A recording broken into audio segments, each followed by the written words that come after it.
Okay, we're going to do a little bit of discussion, not as elaborate as we did for nutrition, but now we're going to talk a little bit about those other two dials, exercise, sleep, stress.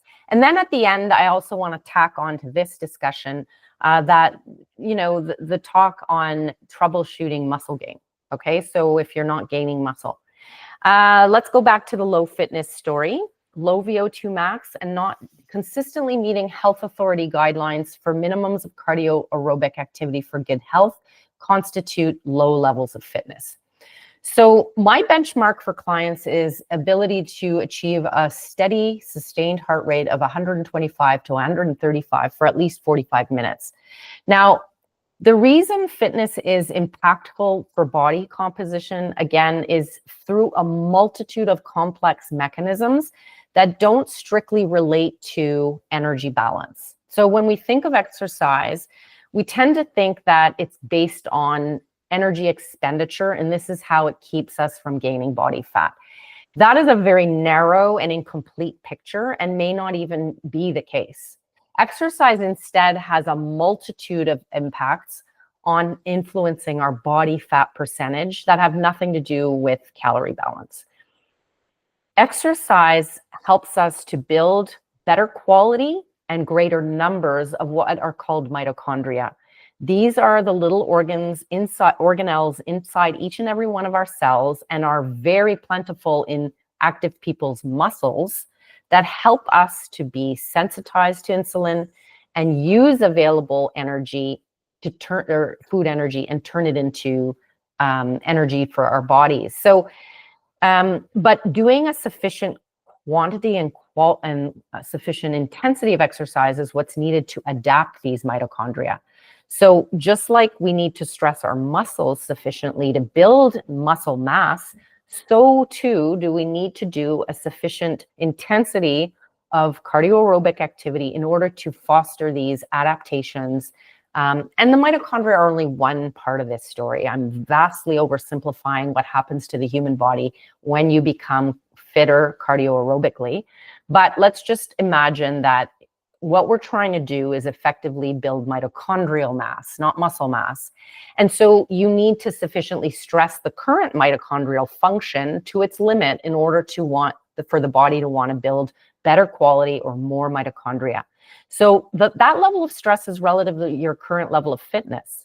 So when it comes to doing exercise, a moderate intensity is what's recommended for a minimum of 150 minutes across the week in bouts of 20 minutes or more at a time, sustained bouts, not just stopping and starting, okay? And because you adapt, just like you adapt in strength and you increase your weights over time, you have to adapt how much you're doing in that time. So for example, if someone who is sedentary begins to walk, they may find that moderate intensity for them. That is to say, it induces a bit of breathlessness that's sustainable for a 20-minute or 30-minute walk. Over time, the speed at which they have to walk in order to achieve that level of breathlessness will be increased until eventually that person may have to go into a slow, easy jog in order to get there, to feel that level of breathlessness. So the fitter you are and the longer you've been doing this type of exercise, the more you can do for that moderate level of activity. And that's precisely what we want to see. We want to see people able to do more with less perceived effort. So if you're starting out, that benchmark that I mentioned of targeting your heart rate for between 125 to 135 for at least 45 minutes might feel like an insane amount of effort for you because your fitness level is quite low. Keep in mind, this is not a workout plan. This is just a benchmark test. So to build on that, you're going to aim for lower heart rates. It's not the heart rate per se that matters. Just like it's not the weight that you do for 10 reps of a bench press that matters as much as it is the most that you presently can do. And to know what that is, you have to experience it. So you have to choose a route, for example, walking, and you would walk that at a sufficiently brisk pace to induce a level of breathlessness that feels sustainable for the duration of that walk. If you're walking too quickly and have to stop and slow down and take a break, you're doing it too fast for your current level of fitness. Just like someone who picks up a weight for 10 reps and they overshoot it and they can only get 6 reps, they've overshot their effort. They're not strong enough for that amount of weight. They have to pull back. So really gauging your level of what is moderate is just going to require a bit of practice. But you want to work at the leading edge of what you're capable of. And so activity trackers are most useful to have, for example, a goal. Like machines can be useful in this regard if you really like metrics, but you would pedal at a certain level or cadence and you would see your power output, for example, on a bike, and you would be able to sustain that power output for the duration of your endurance activity, which, you know, could be 20 or more minutes at a time, building up to 45 minutes. And the heart rate is almost a side piece. You want to be able to get to the point where you could sustain that heart rate goal of 125 to 135. But for you, if you're very new to all of this, that moderate effort for 30 to 45 minutes might be only sustainable at a lower heart rate. Okay, so it's not the heart rate, just like it's not the specific weight that you pick up for an exercise that matters, it's the effort. And it's the idea that you can keep going. So the number of reps in your exercise program for a lift is equivalent to that time element in cardio. And so, you know, sustainability is key. And so often people will say, well, what am I supposed to do? Walk, run, and you're supposed to do the thing that you can keep doing. So there's no one size fits all here. It's whatever you can find joy in. And usually the people who keep doing this are doing it because they've started to master a performance in a sport, really.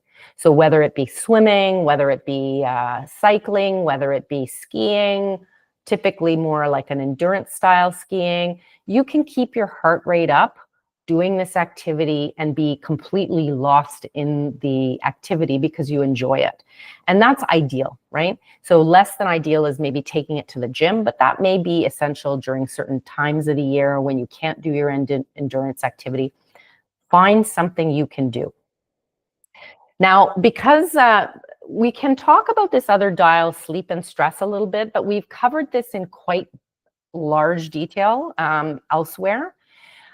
Sleep and stress is an under-recognized cause of failure to lose body fat or fat gain. So oftentimes when people are quite stressed, they're going through stressful times in their lives, is when they'll notice their body fat creep up. Their sleep is typically also impaired during these times. These things are so interwoven and interconnected that they're effectively one thing. The higher your daytime stress level, the poorer your nighttime sleep. And it works the other way. If you can, bring your stress level down during the day, your nighttime sleep improves, and vice versa. It kind of is a positive spiral, or it can become a negative spiral. The more stress, the poorer sleep. The poorer sleep, the more stress. These go hand in hand. They impact your body fat through a multitude of mechanisms, and describing those mechanisms is outside the scope of this talk. But on a simplistic level, appetite is impaired. So people tend to crave higher calorie density foods, and it's been shown in research studies when they're sleep deprived. There's hormone influences of being very stressed. People who are sleep deprived demonstrate short-term increases in insulin resistance. Your impulse control, your executive functioning, your motivation and planning skills kind of deteriorate when you're stressed and poorly rested. So there are so many interwoven reasons. And of course, your mood might not be very good. So for many, many reasons, when this recovery system is not optimized, we can find it very difficult to lose body fat. And so all the efforts in the world sometimes in the areas of exercise and nutrition won't budge. I encourage you, if that's been your focus for a long time, to ask the question of whether or not you've thought about this axis, this dial. If you've left it aside for a long time and you've been pushing the issue with food, you've been pushing the exercise piece as much as you can, come back to this. I mean, come back to your score. In all honesty, do you really think that your sleep is as good as it could be? And of course, we can't control everything. I mean, yes, our sleep deteriorates with age. Yes, it deteriorates due to hormone changes. There are ways to optimize our sleep hygiene that many, many people are not doing on a regular basis. So we first have to help ourselves, and then we have to say what is outside, truly outside of our control. Some life stresses are out of control. Some of them are just because we have yet to set up new boundaries on our time to others and our commitments to other things. And as much as possible, if you still rate yourself as overstressed, are there things within the work environment, within your volunteer obligations, within the family structure that require a little bit of rebalancing, where you have to push back a little bit and ask for help, or give up some responsibility, ask for someone else to help out? These are all things that are complex and they're a lot of work. But if we neglect to address them, we can get stuck in our fat loss goals. And I think that's part of the story that a lot of people tend to forget. We've covered sleep and stress extensively in other sessions. Please review Tina's top 10 tips for a good night's sleep. Don't sleep with your phone in your room. That's probably number one. Understanding sleep biology to combat insomnia was a Tuesday night talk that was very much an eye-opener for a lot of people. Understanding things like social jet lag and the importance of sleep routines is covered there. And, as much as you'd like to say, well, yeah, but, I would argue, yeah, but, right? So you can't have your cake and eat it too, just to, the reality is, what you believe is a sufficient effort in each dial or each domain isn't what's relevant so much as if you're not losing fat, you're not doing everything that you need to do. Now, you may be doing everything presently that you feel you can do, but that's a personal conversation about, okay, where can I make any changes? And if not, can I accept the status quo? And so that's kind of a discussion you have to have with yourself. If you're in the category of someone who needs to lose body fat for health, then I would argue that this is a priority for you, and you will have to work with someone to try and find the dial that you need to work on first. If it's an aesthetic goal, maybe you sit that on the sideline until your life allows you the opportunity to shift a dial somewhere. Just be honest and realistic and get the help that you need.